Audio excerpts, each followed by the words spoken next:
Welcome to His Book, Her Book, the conversational podcast where a horror-obsessed husband and his genre-hopping wife try to understand each other's reading choices, clash tastes, and stay happily married through it all.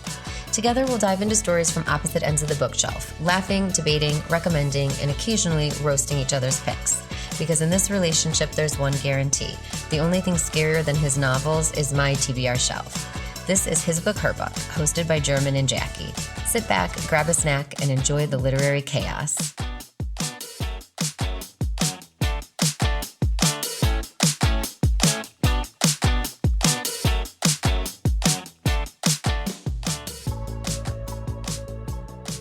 Welcome to this episode of His Book, Her Book. We're your hosts, German And Jacqui. So last episode, we dove into some of our summer/beach reads. Yeah, exactly. Today, we're going to discuss books we've read and liked by the same author. Yes. I think it would be pretty safe to say that any reader who loves a book will want to look into the rest of that author's catalog. I was actually just listening to the Well Read podcast, and the episode was a book that they had loved by an author that they were excited to read another book by. And I thought that kind of meshed with what we're talking about today. Yeah. So I know I've mentioned in past episodes, if I really enjoy a book, I will always then read basically everything else that author wrote or writes. If I don't enjoy a book, I tend to give the author one more chance. That's to win me over. I don't know if that's what you do. Like if you really didn't like something, would you read another book by that same author? Maybe not. Okay. Which I have done before. I've read one and done. Yeah. I will say for the most part, I'll give them one more chance. If I really don't like something though, then I definitely struggle to read anything else by them. I won't name names, but yes, I agree that has definitely happened. It'll probably take a lot to convince me if I really, really did not have fun that first go around. That being said, I did have so many authors in mind. Many of them are more well known. I promise I'm not going to talk about Steinbeck today. I actually decided to showcase a newer voice on the scene in hopes of introducing her work to a larger audience. Nice. The author that I'm going to talk about today has published 2 novels, and I've actually read both of them this year, both 5-star reads. I'm so excited to talk about them. But before I get into that, what was your thought process with this topic? Well, agree with a lot of almost everything you said, or actually everything. I had Smart man. I know, right? I know what I'm doing. I had a good number of these to choose from.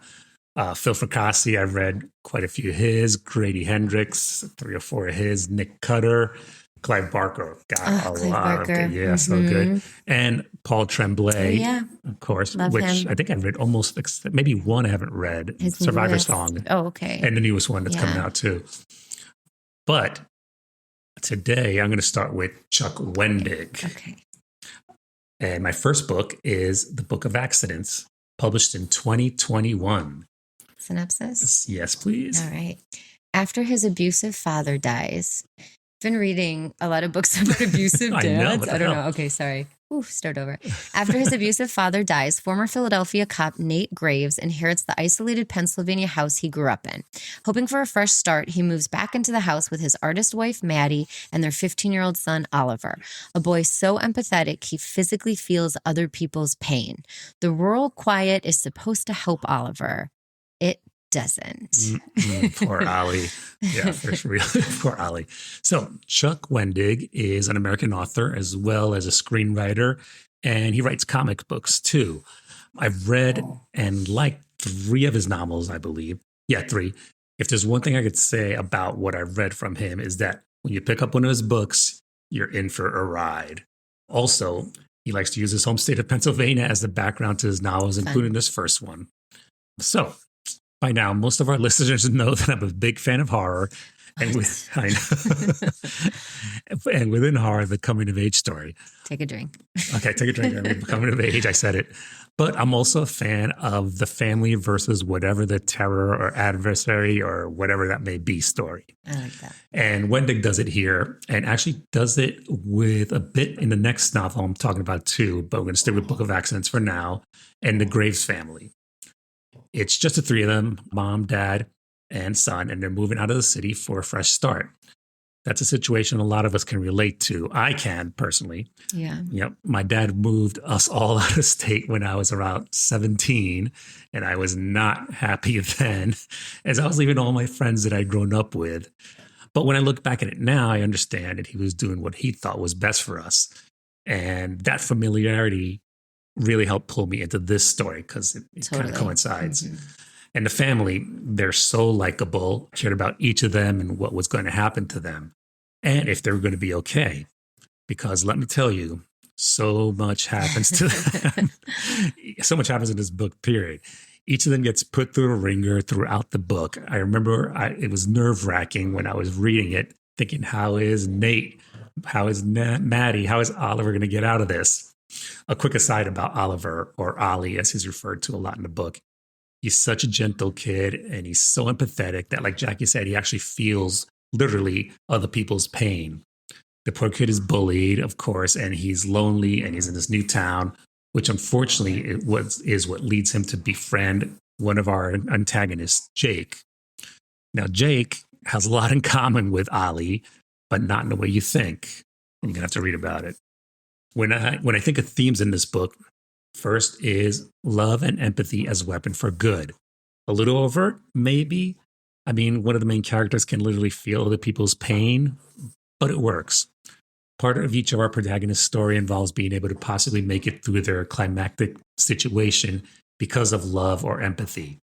Be it loving someone so much you're willing to sacrifice everything, including yourself, or feeling empathy as a physical sensation to save yourself and maybe even save your enemy. Another theme that's a little more subtle is the cycle of male violence. The father, Nate, is a product of an abusive father, and his worst fear is passing that violence on to Ollie. In the story, we see Nate meet and interact with his non-abusive version of his father, the father he never had, but he wished he did. And if that isn't crazy enough, we also find out what an abused and corrupted version of Ollie would look like and become. That sounds really it gets nuts in this book. The thing about this book is Wendig threw everything and the kitchen sink into the story. You want a haunted house? It's there. You want a serial killer? Check that. Multiverse, demons, and more. Is it too much? There's a lot of ideas woven into the book. Some readers probably think too many, but it worked for me. I really enjoyed it. I enjoyed the scary and crazy ride, probably because I really loved the family.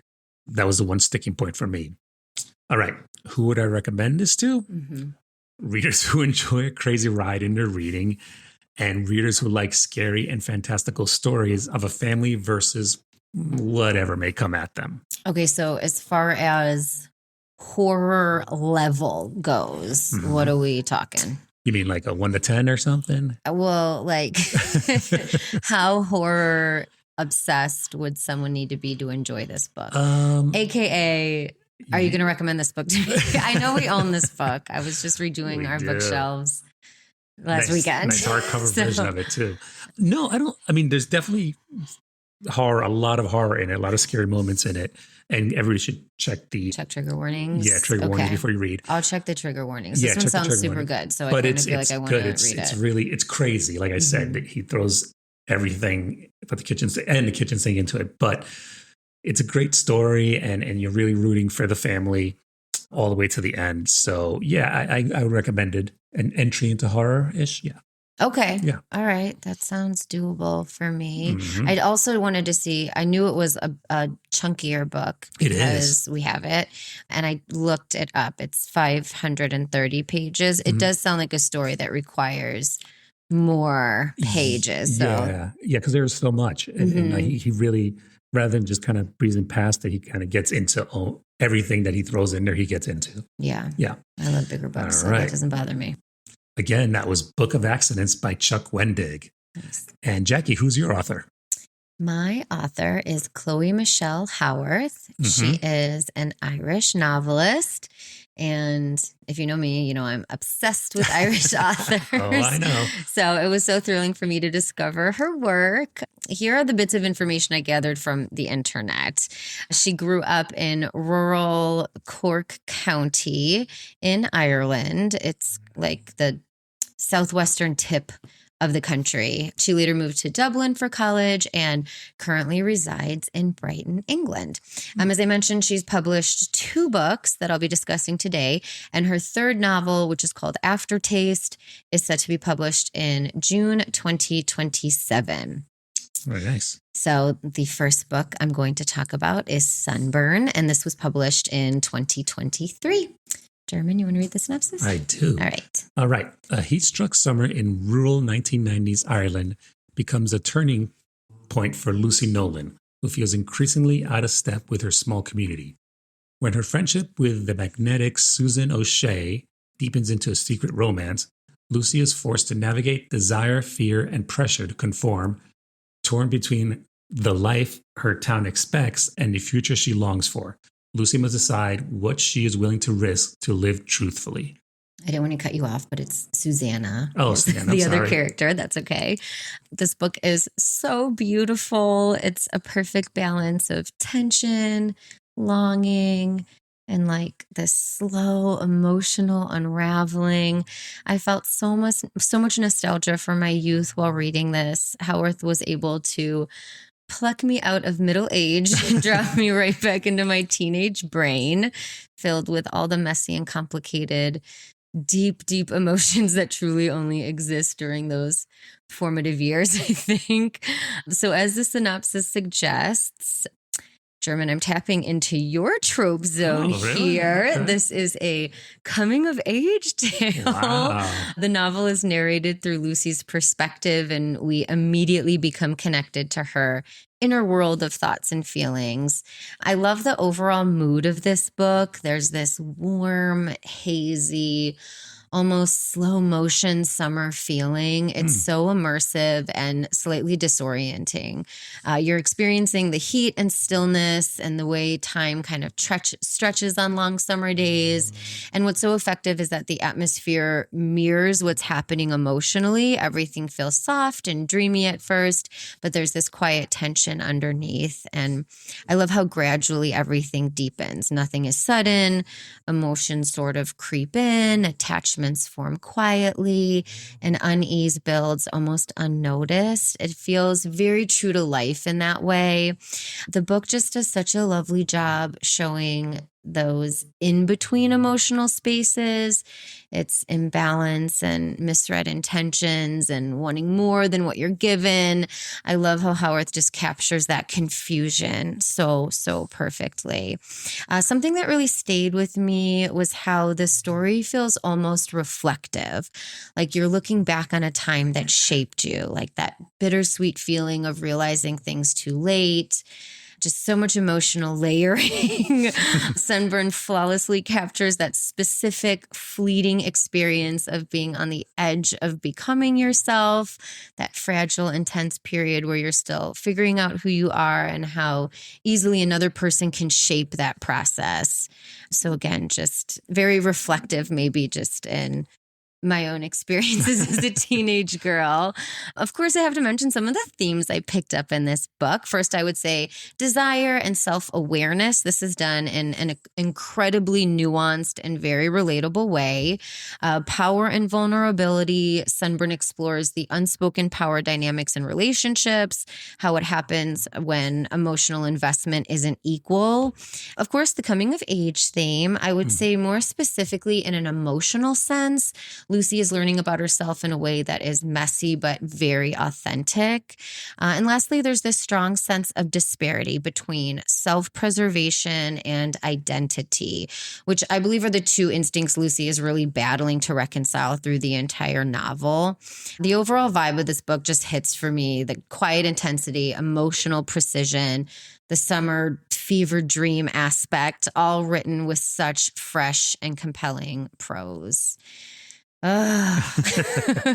Just like talking about it, I just want to read it again. You just kind of feel like you tumble into this world when you open this book.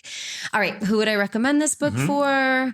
Dun, dun, dun. If you like character-driven stories. That's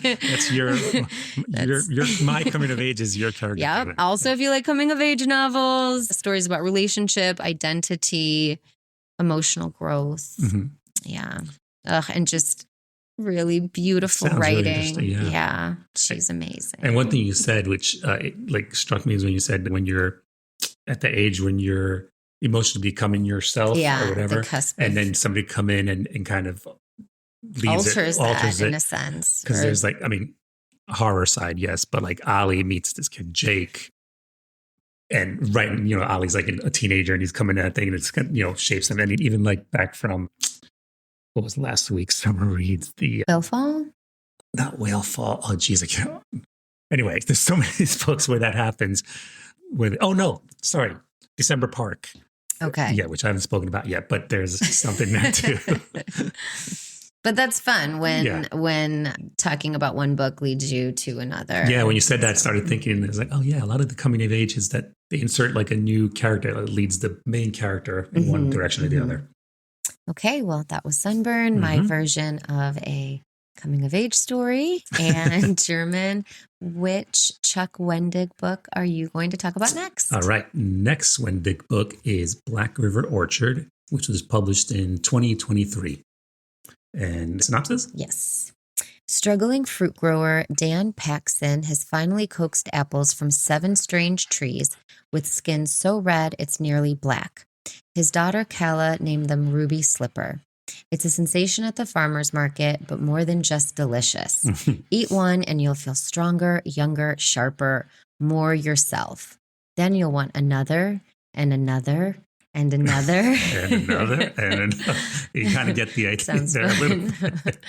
All right. So now here we have a more focused Chuck Wendig. A single idea, one town and the cursed apple.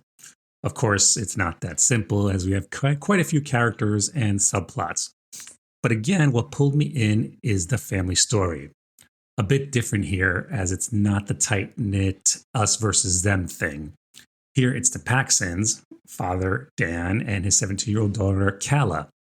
When we begin, they have a really cute and close dad-daughter relationship. Though Kala has some big aspirations of her own. She's up for helping her dad's struggling apple orchard business. Dan and his father before him are seen as kind of the failures in town.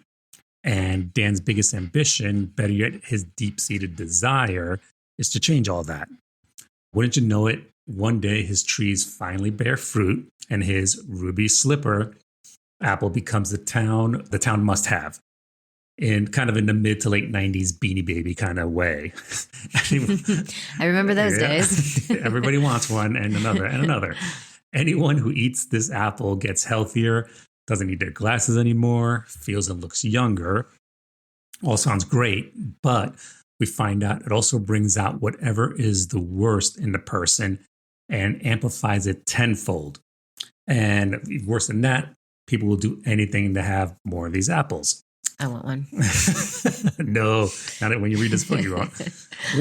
One question the book digs into, and I found myself asking while I read it, is the apple turning good people into bad or evil people? Or is the apple just bringing out, possibly enabling these deep-seated, pardon the pun, feelings of cruelty, resentment, and meanness that were in them all the time? Personally, I'm on the side that the apple eaters already kind of had a little bit of this in them. Okay, so give me one. But there is some supernatural power in the fruit that brings the bad out, and it gets worse and worse day after day the more you eat the cursed apple. So in the Book of Accidents, Wendig touched on the cycle of male violence. And here he picks on the men again. But this time it's about male or masculine frailty.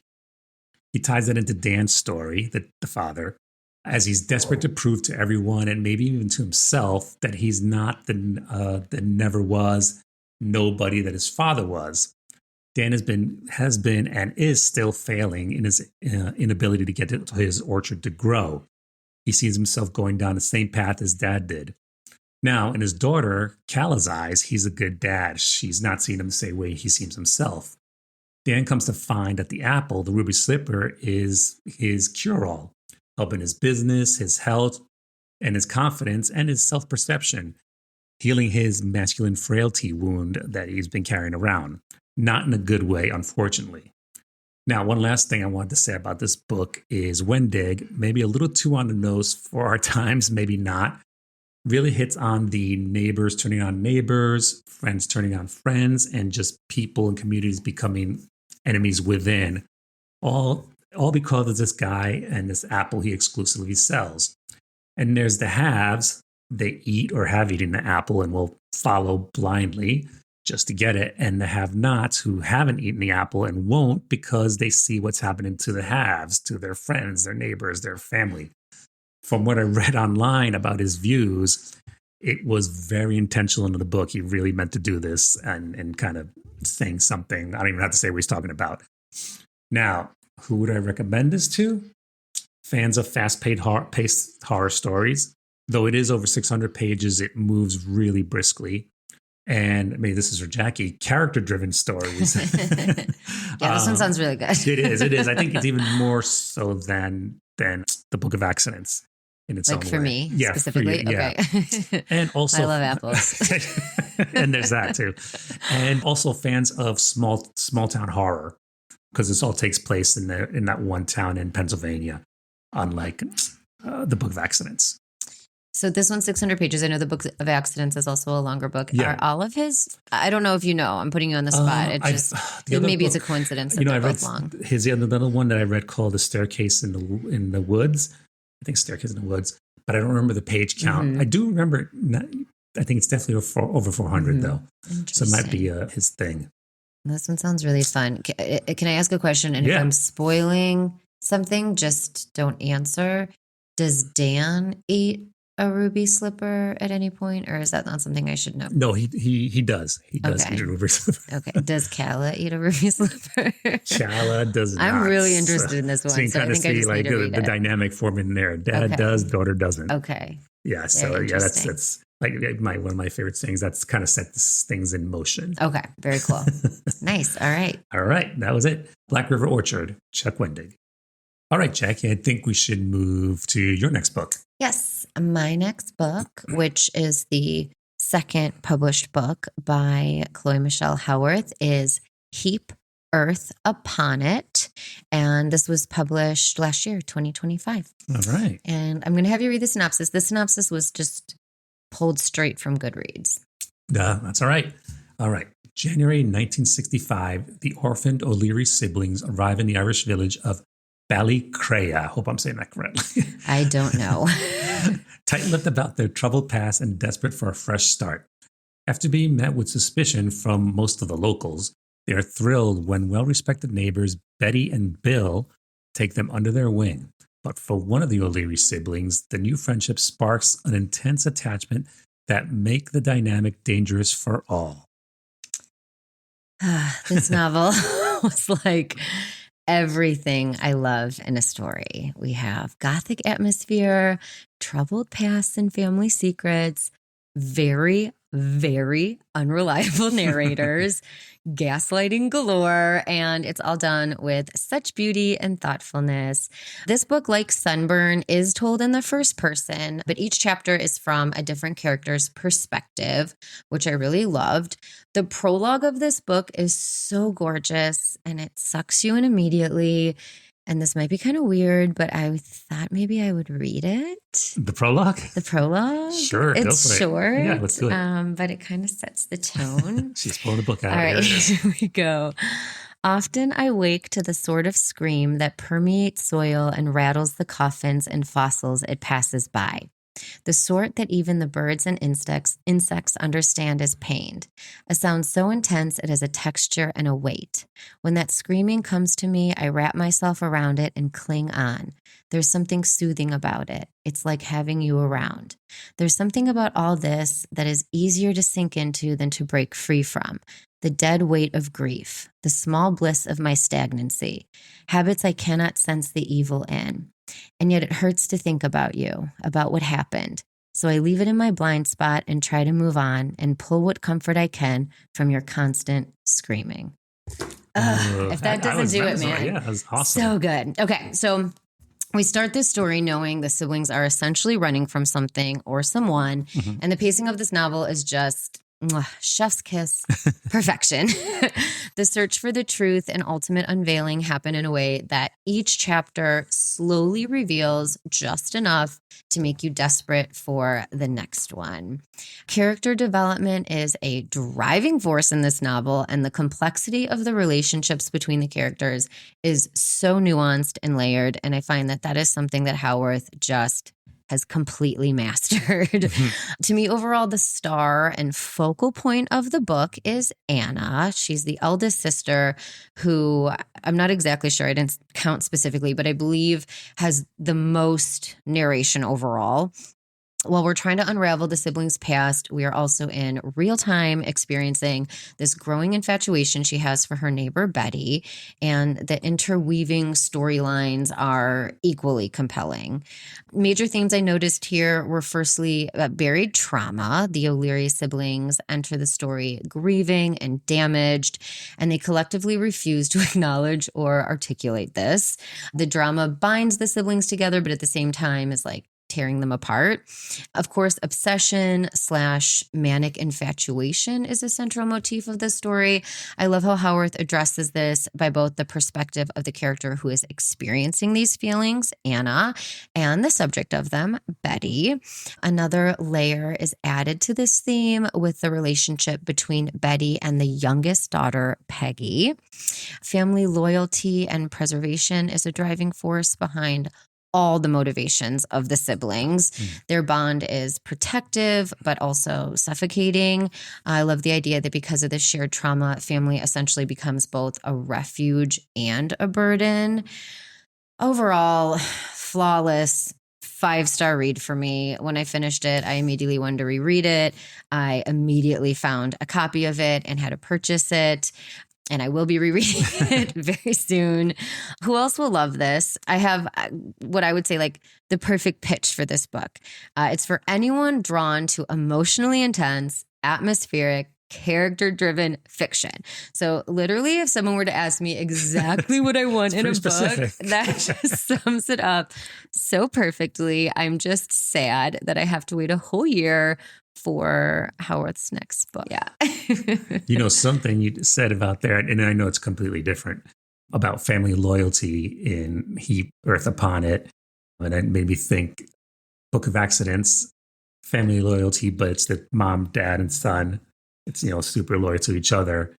And then Black River Orchard, without giving too much away, Dan tries to kind of use that against his daughter, Calla, loyal to the family, where she's like, no, I'm not going there because I know what's happening or I see what's happening.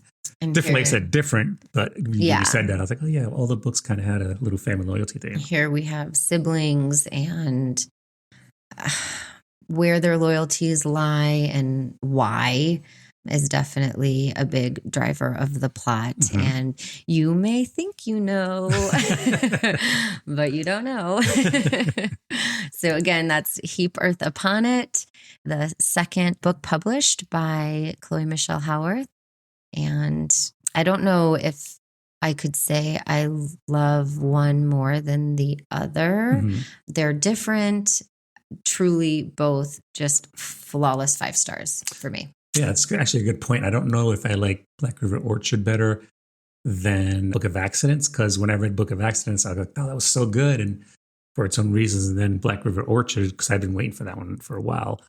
I was like, well, this is so good in a different way. And I really like both, but I don't know if I can pick one over the other. It's kind of just... And there's no need. Yeah, it's kind of just more like what you're feeling at the love time. Them equally. Do I want a big story encompassing different worlds, or do I want a smaller town story, a little more, tighter? Yeah, I think one thing that really struck me was how different these two books are. So we have, coming of age 1990s versus this, mid 60s story. Very, very different. But again, I think through and through, it is just the writing and the emotion that Howarth is able to squeeze with words. It's just amazing, unbelievable. Yeah. So when you find an author you like, I really can't wait to hear what other people's thoughts are about these ones. So yeah, this time people should send us an email or our Instagram about what their favorite multi-book authors are. Oh, yeah. I'd love that. Definitely. Because there's so many. Mm-hmm. And it's hard for us to pick just one. Yeah. With that, don't forget to follow the show on your favorite podcasting service and connect with us on Instagram at podcast_his book, her book. Share their episodes with your friends. Yeah, and let us know who your favorite authors are or what author you're always excited to hear is coming out with something new. Yep. Your go-to authors. And if you have read any Chuck Wendig or Chloe Michelle Howarth, did you love them? Like we do. All right, German, what are you reading right now? Right now, I am taking a one-book horror break. And I'm reading your favorite author, John Steinbeck, Grapes of Wrath. Yay. And this is your first time reading it? First time reading it. Very jealous. Yeah, not my first Steinbeck, but first time reading Grapes of Wrath. Yeah. Love it. It's amazing. And what about you? I am reading The Correspondent by Virginia Evans. This has been a book that's kind of been all over social media. I was very excited to finally get it at the library, and I'm loving it. I like the format. It's written as letters and emails, the entire book. And interestingly, the next book I think I'm going to be reading is We Need to Talk About Kevin by Lionel Shriver. And correct me if I'm wrong, but I think you told me this was written as a letter or I feel like I read that somewhere that it was like the wife writing to her husband. That's how the book was written. I could be wrong, but you can tell me. We will see. I'm almost I'll finish The Correspondent today, but yeah, I'm loving it so far. Good. All right, what are we going to be talking about next episode? This is kind of a cool one, I think. We are going to be, our subject is going to be isolated places. And I hope that's literal or figuratively. It could be literal isolated place or figurative isolated place. I have lots of ideas. This is going to be a fun one. Yeah, I have a few that I'm like, that kind of counts as an isolated place. We'll see. Maybe a shed, hint. With saying that, I hope you join us for the next episode. And until then, thank you for listening to His Book, Her Book. Hopefully they become your books. Bye.